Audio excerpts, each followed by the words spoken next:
السلام علیکم۔ دیکھیے حضور صلی اللہ علیہ وسلم کی موجودہ قبر کو اب دیکھنا ممکن نہیں ہے، کیونکہ یہ کافی پہلے اس کو مکمل طور پہ ڈھپ دیا گیا ہے، یعنی کہ ایسی دیوار بنا کے جس میں کوئی کھڑکی یا کوئی دروازہ نہیں ہے، اور اوپر سے چھت ڈال دی گئی ہے جو یہ تو لہٰذا اب اس کو دیکھنے اس کے بعد اس کی مزید 2 دیواریں بنا دی گئی ہیں۔ 3 دیواروں کے اندر مقبرہ، اور جو آخری دیوار ہے وہ مکمل طور پہ بند ہے، تو حضور صلی اللہ علیہ وسلم کے مقبرے کو دیکھنا ممکن نہیں۔ حضور صلی اللہ علیہ وسلم کا وصال یہاں پہ ہوا، اور نبیوں کا یہ ہے کہ نبی کا جہاں وصال ہوتا ہے وہیں اس کو دفن کرنا ہوتا ہے۔ اچھا، یہ حجرہ تھا حضرت عائشہ کا، اس کے ساتھ ساتھ 2 حجرے اور بھی تھے، ایک حضرت فاطمہ اور ایک حضرت حفصہ کا حجرہ تھا۔ تو چونکہ حضرت عائشہ کے حجرے میں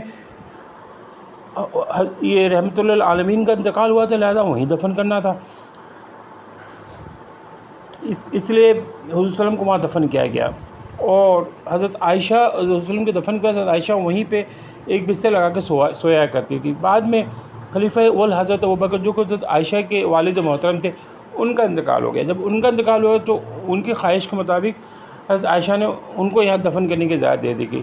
اس کا دوسرے خلیفہ حضرت عمر فاروق رضی اللہ تعالیٰ کا دور آیا۔ حضرت عمر فاروق نے انتقال سے جب ان پہ حملہ کر کے ان کو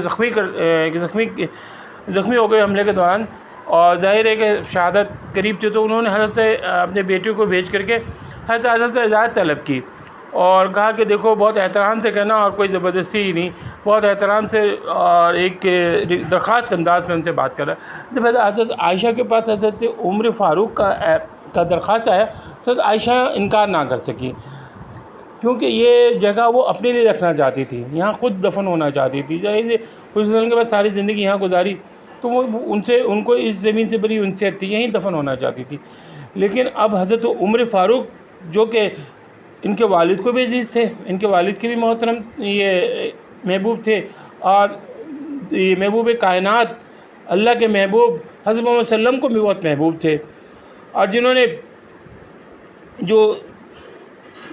انہوں نے باپ کی طرح ان کی خدمت کی، لہذا اس کو انکار نہیں کر سکیں یہ۔ لیکن بہرحال وہ نامحرم تھے اور ان کو دفن کرنے کی اجازت دے دی۔ لیکن اس کے بعد انہوں نے حجرے مبارک میں ایک دیوار کھڑا کر دی، جو کہ دیوار عائشہ کے نام سے مشہور ہے۔ اس دیوار کے دوسری طرف یہ زندگی بھر رہیں، اور جب بھی اس کے بعد مزار مبارک پہ جانا پڑتا، روضہ رسول پہ جاتی، اچھا وہاں 2-3 افراد دفن تھے، ایک ان کے اپنا شوہر حضرت محمد صلی اللہ علیہ وسلم، دوسرے ان کے والد، یہ دونوں محرم تھے۔ اب تیسری شخصیت جو تھی حضرت عمر فاروق کی تھی، اگرچہ وہ یہ والد کے بھی دوست تھے اور شوہر کے بھی دوست تھے، لیکن بہرحال نامحرم تھے۔ تو حضرت عائشہ جب بھی جاتی ہیں وہاں پہ مزار پہ حضرت عمر فاروق کے دفن ہونے کے بعد، تو مکمل حجاب میں جاتی اور حجاب کی بڑی پابندی کرتی۔ اچھا، اب انتقال کے بعد یہ ہوا کہ اب ظاہر ان کی خواہش تھی وہی دفن ہونے کے بعد حضرت صلی اللہ علیہ وسلم کے مزار کے قبر کے ساتھ دفن ہونا، لیکن اب وہاں پہ جگہ کی ایسی بن گئی تھی کہ وہاں پہ ایک تیسری شخصیت جو ہے نامحرم تھی، لہذا عائشہ نے اسلامی احکام کو فوقیت دی، اپنی خواہش کے مقام پہ حضرت اسلامی احکام کو، اللہ کے حکم کو، اللہ کے یہ اسلامی نظام کے تحت جو حکم آتا تھا اس کی پیروی کی، اور وہاں دفن ہونا کے بجائے جنت البقیع میں جہاں دوسری امت المومنین دفن تھی وہاں پہ دفن ہو گیا۔ یہ حضرت عائشہ کا بہت بڑا دل ہے، دیکھیے اس میں بہت بڑا دل ہے کہ انہوں نے اپنی جگہ چھوڑی اور دوسرے امت المومنین کے ساتھ جا کے دفن ہو گئی۔ اچھا، دوسری بات یہ ہے کہ جو حضرت عائشہ میں بہت سارے اعتراضات ہوتے ہیں، ان کو یہ سوچنا چاہیے کہ حضرت عائشہ کتنے میرے دل کے مالک تھے۔ پھر دوسری بات یہ کہ دیکھیے حضرت عائشہ نے اللہ کے احکام کی پابندی کرتے ہوئے نامحرم جو کہ حضرت عمر فاروق تھے، اور ان کا مرتبہ بہت ہے، ظاہر ہے حضرت عائشہ بہت احترام کرتے ہیں، ان کے کسی بات کو ٹالا نہیں کرتی تھی، اسی طرح عائشہ کے کسی بات کو حضرت عمر نے کبھی نہیں ٹالا۔ وہ بھی حضرت عمر بھی بیٹیوں کے ساتھ چاہتے تھے، کیونکہ دوست کی بیٹی تھی، حضرت ابوبکر کی بیٹی تھی، لیکن انہوں نے وہاں پہ وہاں پہ نہیں دفن ہوئی، اور خود جا کر کے جنت البقیع میں دیکھے پردے کا اور حجاب کا اتنا خیال کیا، نامحرم کا اتنا زیادہ خیال کیا۔ آج اچھا حضرت اگر ہم دیکھیں تو حضرت عمر ایک داماد بھی لگتے ہیں، حضرت فاطمہ کی بیٹی ام کلثوم حضرت کا نکاح حضرت عمر سے تھا، علی کے داماد تھے، حضرت فاطمہ کے داماد تھے، تو ظاہر ہے حضرت عائشہ کے داماد ہوئے، لیکن نامحرم تھے، داماد بھی نامحرم ہے۔ اس بات کا دیکھیں حضرت عائشہ کی زندگی سے بہت سبق ملتی ہے۔ حضرت عائشہ رحمۃ العالمین کے ساتھ رہی اور رحمۃ العالمین کو بہت محبوب تھی، لہذا ان کے قدم قدم پہ ایسے واقعات ہیں جس سے ہم سبق لے سکتے ہیں، ہم درس لے سکتے ہیں۔ اچھا بہرحال یہ حضور صلی اللہ یہ وہاں پہ اب 3 سچر دفن ہیں، حضرت حضور علیہ وسلم، حضرت ابوبکر اور حضرت عمر۔ اچھا اس عمارت کی شمال و جنوب سے 16 میٹر یہ لمبی ہے، اور مشرق سے یہ 15 میٹر لمبے ہے۔ اس حجرے کی دیواریں سب سے پہلے 1282 یا 687 میں 678 ہجری میں الظاہر بیبراس پنجم نے تعمیر کیا، اور اس میں 3 میٹر اونچی لکڑی سے بنی۔ 886 ہجری 1481 عیسوی میں مسجد نبی کی دوسری بڑی آگ لگنے کے بعد سلطان الاشرف قطبی پنجم نے اس دیوار کو ریلنگ سے بدل دیا، جو آج ہم دیکھتے ہیں۔ رودا کچھ حصہ بھی اس علاقے میں شامل ہے۔ حجرے کے 4 دروازے ہیں: باب تہجد، جہاں حضور صلی اللہ علیہ وسلم اکثر تہجد کی نماز ادا کرتے تھے، باب توبہ، باب عائشہ یا باب فتح، یہ دونوں جو باہر اب جو جہاں سے لوگ شرف ملاقات حاصل کرتے ہیں، جو آپ کے سرکل لگا ہوا جو سراغوں سے قبر کی طرف دیکھتے ہیں، ان کے بڑے سرکل اور 2 چھوٹے سرکل میں ایک دروازہ موجود ہے، یہی باب عائشہ۔ باب فاطمہ، یہ حضرت فاطمہ کے حجرے کے طرف سے جو دروازہ تھا اس کو باب فاطمہ کہا جاتا ہے۔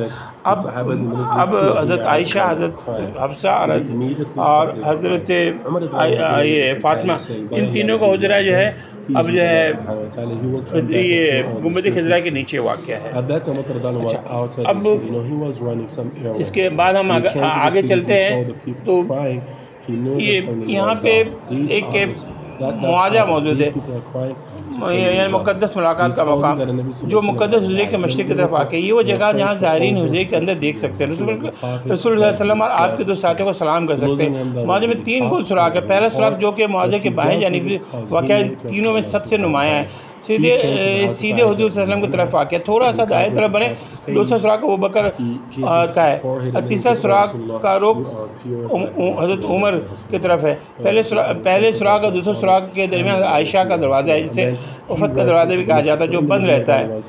تو یہ اللہ کا قرآن کا فرمان ہے، بے شک جو لوگ اللہ کے رسول صلی اللہ علیہ وسلم کے سامنے آوازیں پست رکھتے ہیں، وہی لوگ ہیں جن کے دلوں میں اللہ نے تقویٰ ڈال رکھا ہے، اور وہی لوگ آزمائے جائیں گے، ان کے لیے بخشش اور اجر عظیم ہے۔ سورہ الحجرات میں ہی ہے یہ آیت۔ تو اللہ دیکھیں، حضور صلی اللہ علیہ وسلم جب آپ حضور صلی اللہ علیہ وسلم کے روزے پہ حاضر ہو، ادب و احترام پہلی شرط ہے۔ دیکھیے ادب و احترام پہلی شرط ہے، بہت ادب، بہت احترام، نظریں جھکی اور شرمندہ، اپنے اعمال پہ شرمندہ ہو کر کے وہاں داخلہ، یہ بہت ضروری ہے۔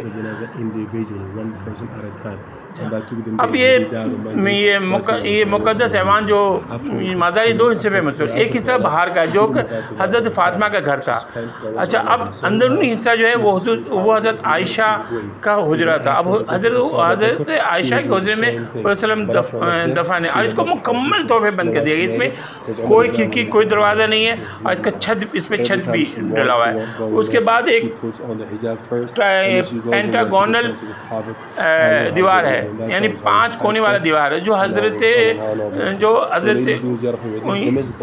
عمر بن عبدالعزیز نے 91 ہجری یعنی 91 ہجری میں تعمیر کی۔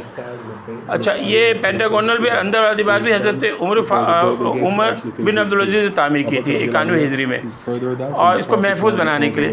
بعد تیسری دیوار جو بعد میں تعمیر کی گئی۔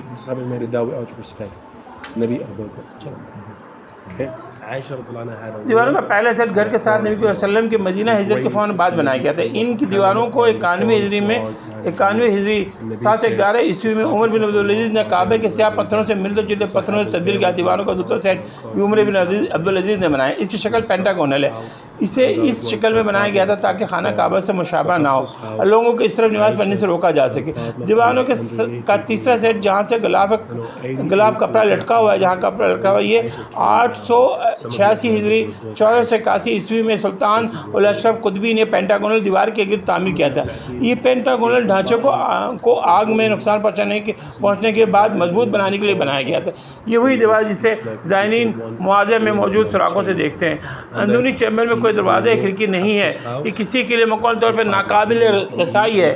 آخری شخص جس نے اندرونی حجرے میں داخل ہو کر رسول اللہ صلی اللہ علیہ وسلم اور آپ کے ساتھیوں کی مبارک قبروں پر نظر جمائی, علی بن احمد الصمودی پنجم تھے, جو ایک مشہور عالم تھے جنہیں قبر کی جگہ کی صفائی کام سونپا گیا تھا. مسجد نبوی میں آگ لگی تھی. یہ آج سے 500 سال پہلے 886 ہجری 1481 عیسوی میں ہوا تھا. تینوں قبروں کی پوزیشن کے بارے میں علماء کا اختلاف ہے, لیکن موجودہ جو گیا تھا پہلے تو ابوبکر کی قبر ہے, اس کے بعد حضرت ابوبکر صدیق ہے. حضرت ابوبکر صدیق کے سر تھوڑا نیچے کی طرف ہے اور حضرت ابوبکر صدیق حضور صلی اللہ علیہ وسلم کے بازو کے قریب ہے. اور اسی طرح حضرت عمر فاروق کی جو قبر ہے وہ حضرت ابوبکر سے بھی نیچے ہے, اور اس طرح وہ ان کا سر جو ہے حضرت ابوبکر کے کاندھے کے قریب ہے. اس طرح تینوں دوست موجود ہیں اور اپنے رتبے کے لحاظ سے ظاہر نبی کے رتبہ کا مقابلہ تو کوئی بھی نہیں کر سکتا. وہ خدا نہیں, بخدا نہیں, مگر وہ خدا سے جدا نہیں. In 1481, a lightning struck the Prophet's masjid. See the small dog? It got